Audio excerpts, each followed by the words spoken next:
Assalamualaikum warahmatullahi wabarakatuh. Nama saya Jinan Najib Pangestu Putra dari Prodi Pendidikan Sejarah Angkatan 2021 Universitas Purnawarman. Assalamualaikum. Ini pelajaran sejarah Indonesia ya? Ya. Oke, saya dong yang berarti masuk ya. Mohon maaf ya anak-anak, saya terlambat. Saya tadi ada macet tadi di jalannya. Ya, Pak. Oke. Sebelumnya, Assalamualaikum warahmatullahi wabarakatuh. Waalaikumsalam warahmatullahi wabarakatuh. Sini puasa semua? Puasa. Yang muslim puasa semua? Puasa. Alhamdulillah. Oke. Sebelum memulai pelajaran, karena ini juga bulan puasa, bulan yang penuh hikmah, bulan yang penuh keberkahan, kita berdoa dulu ya. Menurut kepercayaan dan masing-masing. Doa dimulai.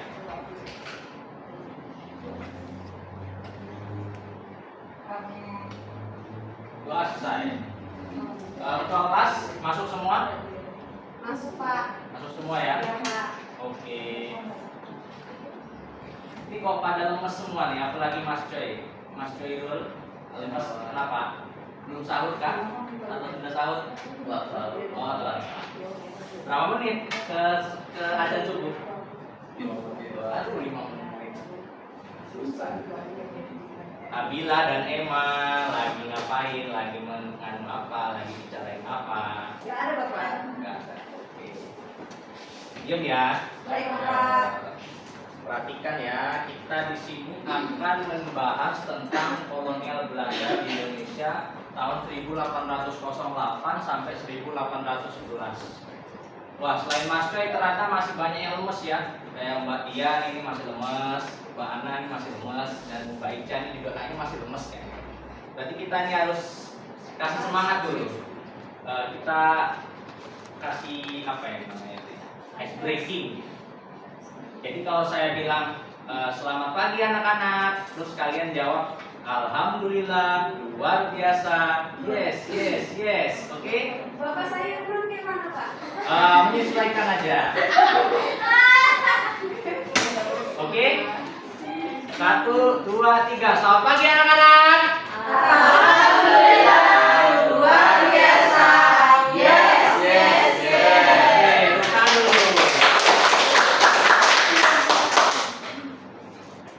Ya, semangat ya. Baik, Semangat. Pak.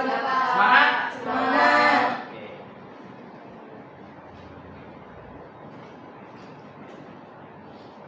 Sebelum kita masuk ke dalam materinya, saya di sini mumpung bulan puasa gitu ya, saya ada hadiah untuk kalian. Tetapi hadiahnya ini untuk kalian yang bisa menjawab pertanyaan dari Bapak. Siap? Siapa? Oke, pertanyaannya adalah pada saat tahun 1808 itu Belanda itu di bawah kekuasaan Prancis pada saat itu. Jadi secara langsung Indonesia itu menjadi jajahan Prancis. Pertanyaannya, siapa Raja Prancis pada saat itu? Saya, Pak. Ya, anak silakan. Napoleon Bonaparte, Pak. Wih, tepuk tangan dulu buat tepuk kanan. Ini ya hadiahnya, buku. Makasih, Dibaca Pak. ya. Iya. Oke. Oke, kita masuk ke materi ya, Nana.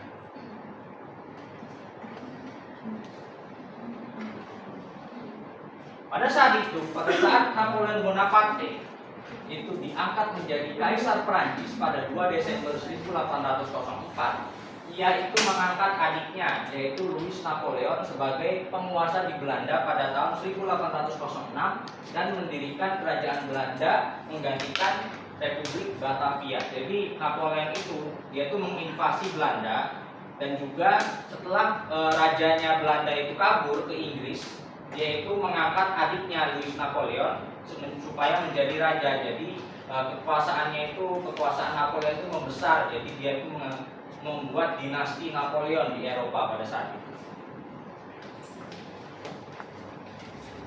Oke. Nah, tujuan kalian mempelajari dari materi ini adalah supaya kalian itu lebih paham dan lebih mengerti dalam sejarah kolonial Belanda pada saat pemerintahan Herman Willem Daendels. Ini tahu kan siapa fotonya? Siapa? Herlin? William Daendels. Nah, saya ada pertanyaan untuk kalian nih. Menurut kalian nih, si Daendels ini kan saya sudah ngasih tugas ya minggu lalu.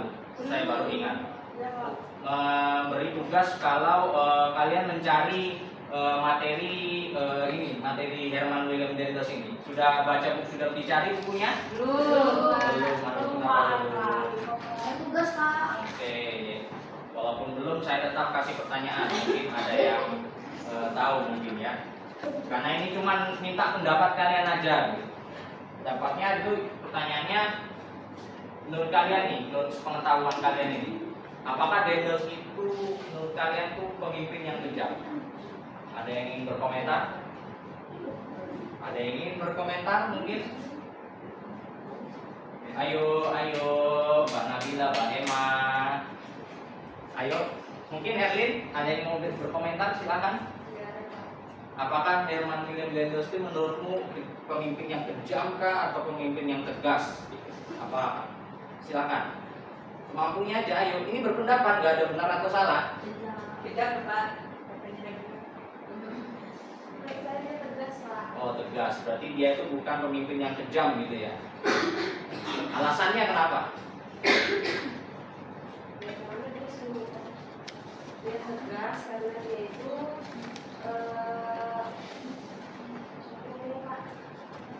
Apa? Tegas karena dia suaranya lantang kah, atau dia itu dalam kebijakannya itu dia tegas kah, atau dan lain sebagainya? tegas karena dia sudah mempertahankan Pulau Jawa agar tidak jatuh ke tangan Inggris. Oke, tepuk tangan dulu dong. Nah, dari pendapat si siapa namanya? Herlin Nambara. Nah, dari pendapatnya itu disebutkan bahwa Daendels itu tidak kejam. Daendels itu hanya tegas karena dia itu tugasnya itu sangat berat, yaitu menangkal Inggris yang pada saat itu armada kapalnya itu terbaik sedunia. Amerika itu belum ada pada saat itu, belum kuat daripada yang sekarang. Inggris itu menjadi yang terkuat dan Inggris itu mengincar Pulau Jawa karena Pulau Jawa itu di bawah kekuasaan Prancis.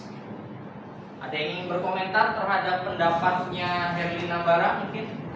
Pendapatnya Herlin Nambara mungkin ada yang ingin berkomentar atau ada yang saya nggak setuju Pak. Menurut saya Daendels kejam Pak. Ada mungkin? Mungkin Mbak Emma yang dari tadi main HP. Tidak ada, Pak. Ayo, nggak apa-apa, pendapat aja, keluarin aja. Nggak apa-apa. Saya lupa. Oke, silakan Mbak Esi. Saya kejam sih. Kejam karena Dia suka memaksakan undang-undang sama lokal membatalkan kerja. Itu sih yang saya baca. contoh satu aja. Itu kebijakan pembuatan jalan dari anak anak. Oke, betul. Tepuk tangan dulu Mbak. Nah, pada tahun 1808, Louis yang sudah baru diangkat jadi raja itu mengirim Herman Willem Daendels ke Batavia. Tujuannya untuk membuat administrasi di Indonesia itu lebih efisien karena pada saat VOC itu banyak korupsi. Dan juga Daendels itu punya dua tugas lagi, yaitu mempertahankan Pulau Jawa dari serangan Inggris dan memperbaiki tanah jajahan dari pengaruh korupsi. Oke.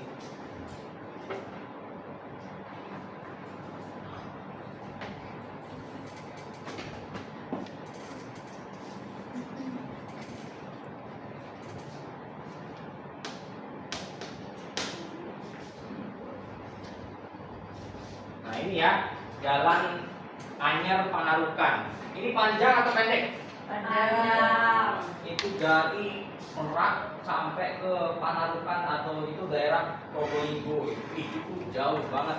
Bahkan naik tol saja itu sampai berjam-jam. Apalagi bukan tol seperti ini, itu bisa memakan waktu berhari-hari naik mobil. Tapi kan pada saat itu nggak ada mobil, adanya paling ya udah balik penipuan pribumi itu naik kuda. Jalan kaki bahkan ada pada saat itu masih ada orang yang bisa berjalan kaki. Nah, saya ingin memberi pertanyaan selanjutnya ya. Pertanyaan selanjutnya untuk kalian ini, apakah menurut kalian nih Anyar Panarukan itu pentingnya buat Belanda tuh apa sih? Saya kasih waktu 1 menit untuk memikirkan jawabannya. Silakan.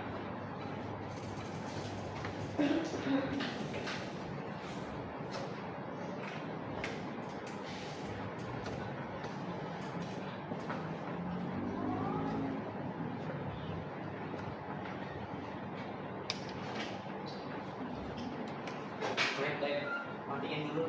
Pos dulu. Pos.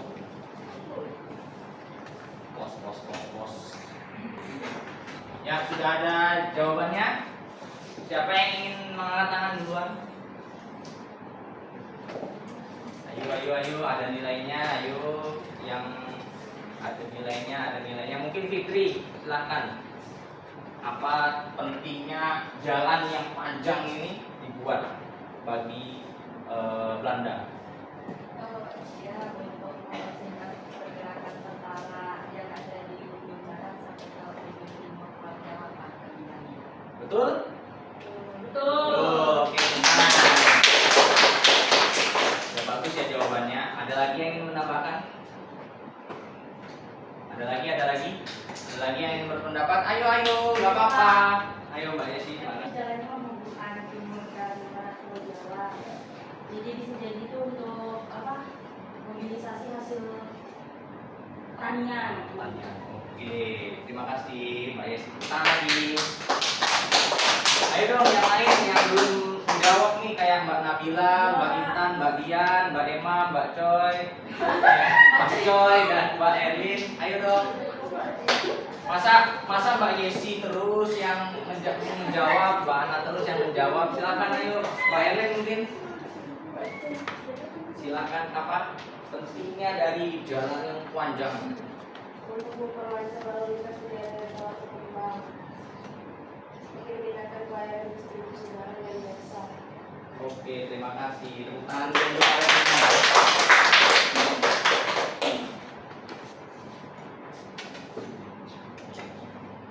Oke, untuk selanjutnya sebentar ya.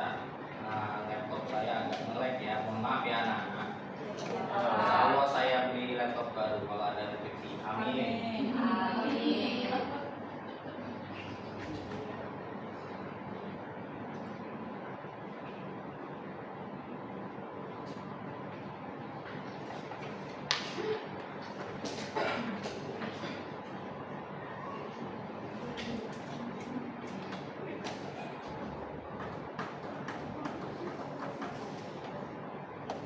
Nah, selanjutnya pada Mei 1811, Daendels itu dicopot dari jabatannya karena menurut Napoleon tadi dia itu otoriter, diktator dan lain sebagainya.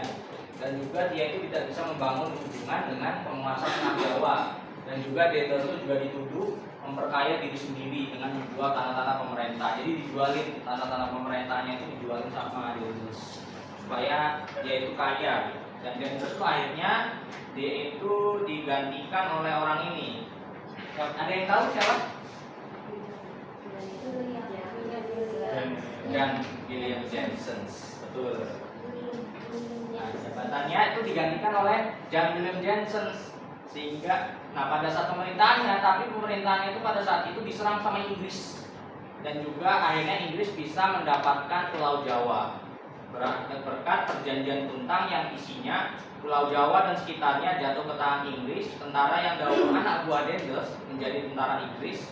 Orang-orang Belanda dapat dipekerjakan oleh Inggris. Dengan perjanjian ini, berarti Nusantara atau Indonesia itu jatuh ke tangan Inggris. Oke. Selanjutnya saya kasih tugas per kelompok ya. Tugasnya adalah kalian mencari perbedaan kebijakan pemerintahan VOC. Ini siapa yang ini? Yang sebelahnya Peter Bot dan Herman William Dendels. Jadi kalian mencari perbedaan dari kebijakan dari VOC dan Herman William Dendels. Ini pembagian kelompoknya saya bagi sendiri atau saya kalian yang milih? Bapak yang bagi. Ini berapa orangnya? 1, 2, 3, 4, 5, 6, 7, 8, 9, 10, 11. Jadi 3 kelompok ya. Tadi ada yang 4 dan 3 gitu. Oke. Jadi ini kelompok 1, ini kelompok 2, ini kelompok 3. Gak apa-apa ya bertiga ya. Mbak Yesi pintar banget. Ya silakan.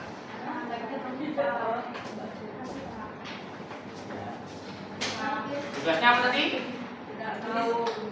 Tugasnya adalah mencari perbedaan kebijakan dari VOC dan Herman William Dendels atau Hindia Belanda. Oke, saya kasih waktu berapa menit ya?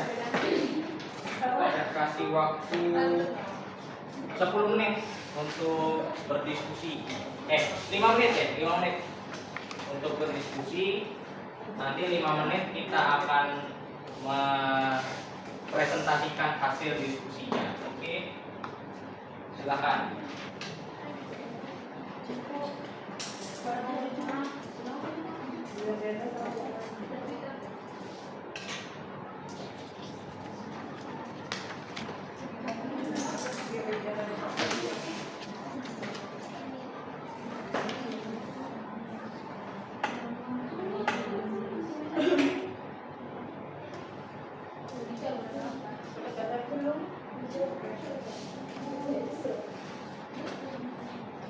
Ada yang ingin ditanyakan mungkin soal tugasnya atau soal pembagian tugasnya? Oke, lanjutkan ya. Di sini ada yang ditanyakan lagi?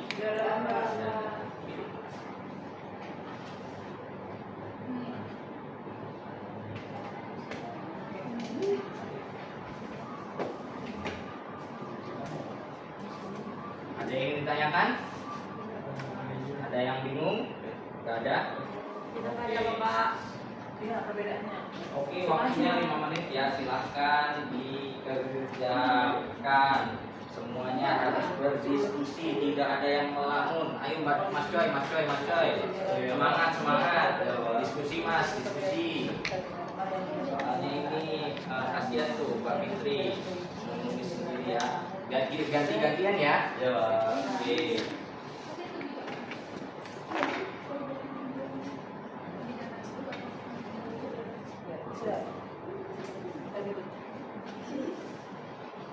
Ayo diskusi. Ayo diskusi.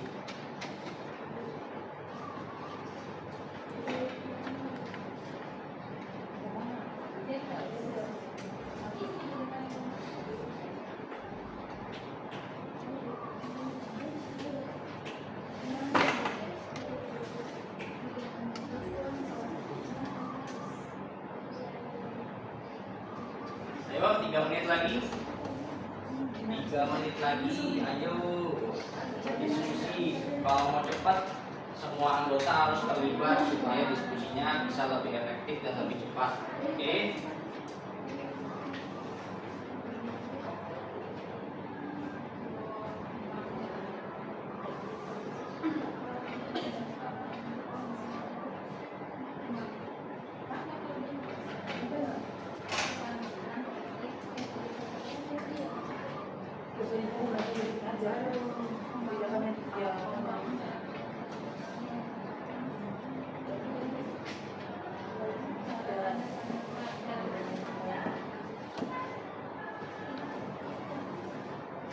Sudah sampai mana?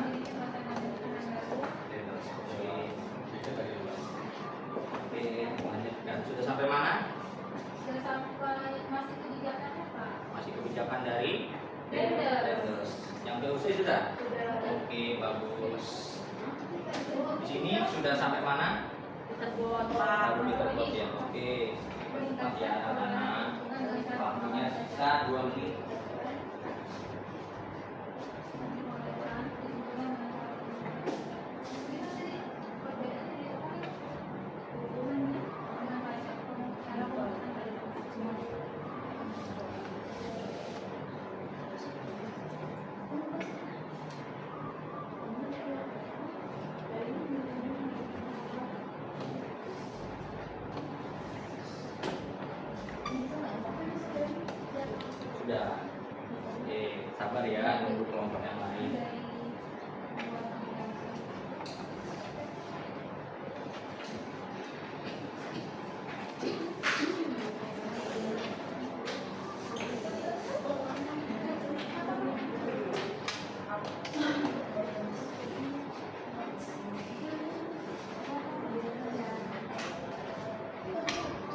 Oke, sudah semua atau belum? Belum, Bapak. Oke, saya kasih waktu lagi sedikit lagi ya.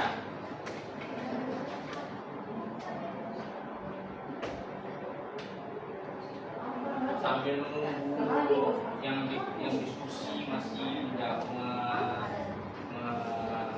kelompok lain yang belum selesai diskusinya, yang kelompok lain jangan ribut ya anak-anak, tetap kondusif ya, jangan sampai kelompok lain bisa terganggu dengan kebisingan kalian. Oke.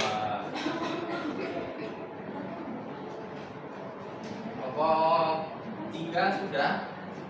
Lanjut tadi Pak. Ada masalah kah dalam pengerjaannya atau susahkah apakah? Tidak ada ya.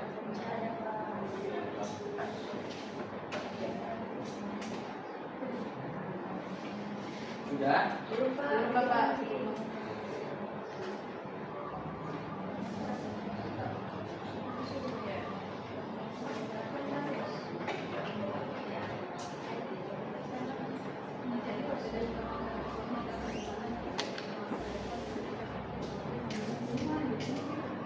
Masukin dulu sedikit.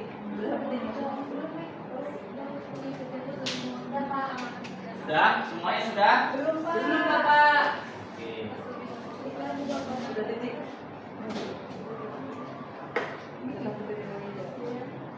Oke, sambil jalan aja ya. Mungkin kelompok 1 bisa sudah selesai kan kelompok 1? Siapa yang ingin menjadi perwakilan untuk maju ke depan? Oke, silakan.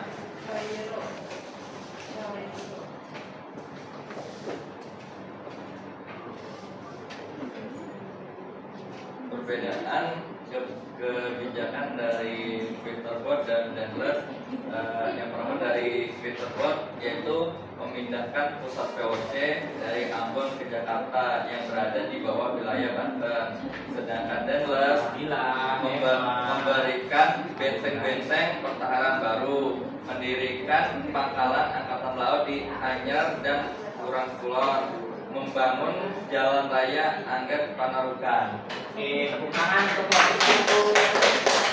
Nabila dan Emma. Tadi yang dijelaskan oleh Mas Coy apa tadi? Ayo.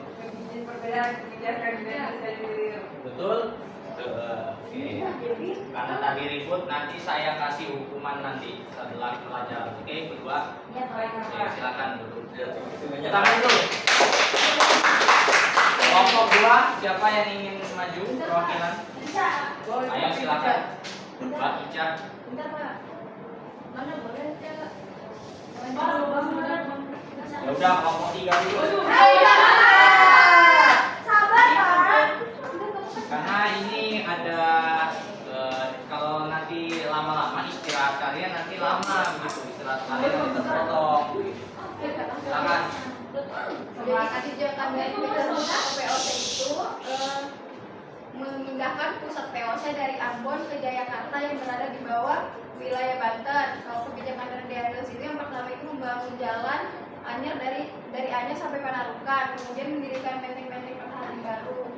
Kemudian ada meningkatkan perolehan keuntungan dengan cara pemungutan pajak. Jadi perbedaan kebijakan antara Peterboard dan DADOS ini, Peterboard ini lebih mengutamakan kerjasama dengan penguasa lokal, sementara DADOS ini lebih fokus pada pembangunan infrastruktur. Ya, terima kasih Mbak Nur Anissa. Tangan.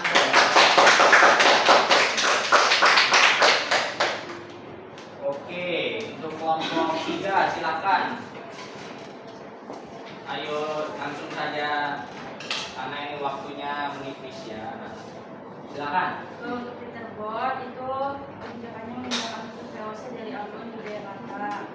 Kemudian di kebijakan ekonomi itu ada pelayaran murni, hak ekstripasi dan hak kontinental.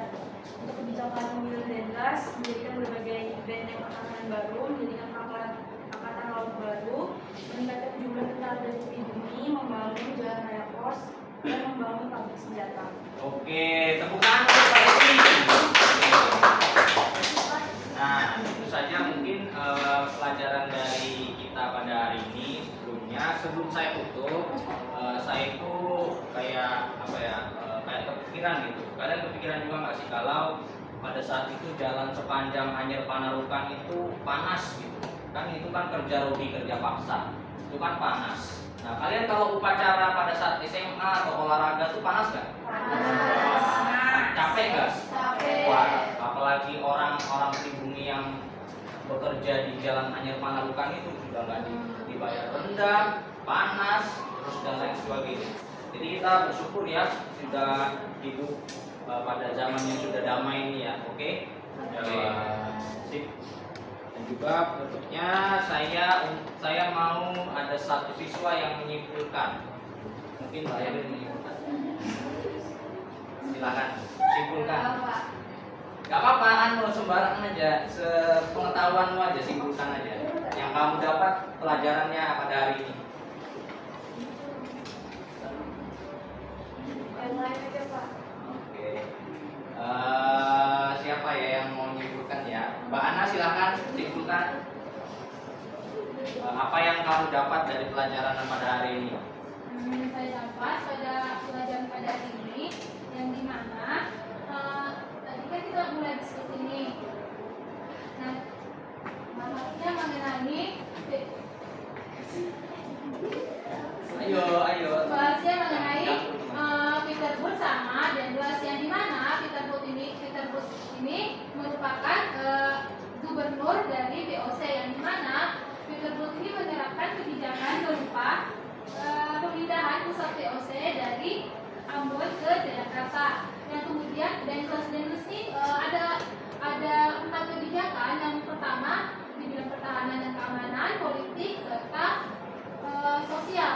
Itu aja Pak. Oke. Terus kemudian Densus ini membangun jalan dari Anyer sampai Panarukan sekitar 1000 km. Oke. Putar mana? Nah, nanti untuk kedepannya materi selanjutnya yaitu adalah yang tahu kedatangan Inggris ke Indonesia, yaitu adalah dipimpin oleh Raffles. Nanti minggu depan kita belajar itu, kita akan berdiskusi lagi dan juga saran saya diskusinya agar lebih kuat lagi, lebih kentara lagi dan lebih aktif lagi ya anak-anak. Mungkin nanti minggu depan saran saya setiap kelompok itu 1 HP dan yang kelompok lain anggotanya disimpan mungkin HP-nya, oke? Oke.